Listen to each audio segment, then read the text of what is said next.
সালমান শাহের হত্যার বিচার যদি ২৯ বছর পরে হয়, আল্লামা সাঈদীকে ইনজেকশন পুশ করে হত্যা করা হয়েছে, সেই বিচার কবে হবে এটা বাংলার মুসলমান জানতে চায়। সালমান শাহের দিকে তাকাও, মারছে কে? ওর বউ তারে মারছে। বাবুরা, নারী জাতি সম্মানের জাতি, মায়ের জাতি, সম্মান করবা, বাট বিশ্বাস সব নারীকে করতে গেলে বাস খাবা, আর কিছুই খাবা না। আর একটা কথা মাথায় রাখবা, বেশিরভাগ নারী নষ্ট হয় মায়ের জন্য। মা নষ্ট, মেয়ে নষ্ট। মা ভালো, মেয়ে ভালো। যত মেয়ে নষ্ট হয় দেখবা খবর নিয়ে ওর মাও নষ্টা, মেয়েও হয়েছে নষ্টা, ঠিক কিনা বলো? আর নারীরা মিথ্যা বলতে পারে খুব সাজিয়ে, আমি তোমাকে ছাড়া বাঁচবো না, তোমাকে ছাড়া আমি মরে যাব। আরে বাবু, दाल में कुछ काला तो जरूर है, धोखे में पड़ना नहीं है, ये जिंदगी अपना जिंदगी है, किसी लड़की के लिए अपनी जिंदगी बर्बाद हो जाएगा ये तो नहीं हो सकता मेरे दोस्त। একটা মেয়ে ধোকা দিয়েছে মানেই যে আমি বেকা হয়ে যাব? নো।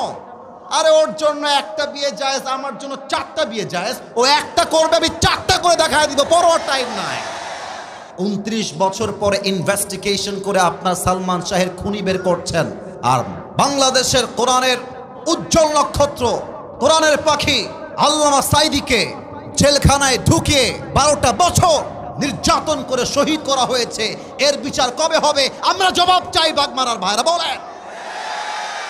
ও, নায়কের বেলায় দরদ উথলায় পড়ে, আলেমদের বেলায় দরদ উথলায় না। কারণ আলেমরা তো ভারতের দালালি করে কথা বলে না। ভারতের দালালি করে কথা বললে আলেমদের দাম বেড়ে যেত। মাথায় রাখবা, এই বাংলাদেশ ভারতের জন্য স্বাধীন হয় নাই। এই বাংলাদেশ স্বাধীন হয়েছে মায়ের ইজ্জতের বিনিময়ে। এই বাংলাদেশ স্বাধীন হয়েছে হাজারো যুবকের বুকের তাজা রক্তের বিনিময়ে। এই বাংলার একটা মাটিও আমরা ভারতের জন্য ছাড়তে রাজি না। আল্লামা সাঈদী বলতেন, বাড়াবাড়ি বেশি কইরো না, গাছের আগায় আছো, গাছের আগায় থাকো। বেশি বাড়াবাড়ি করলে একটা ঝাঁকুনি মারবে, মামুর বাড়ি দিল্লি গিয়ে পড়বা, ওই দিল্লি গিয়ে তারা পড়েছে, ঠিক কিনা বলে? অতএব সালমান শাহের হত্যার বিচার করলেই হবে না।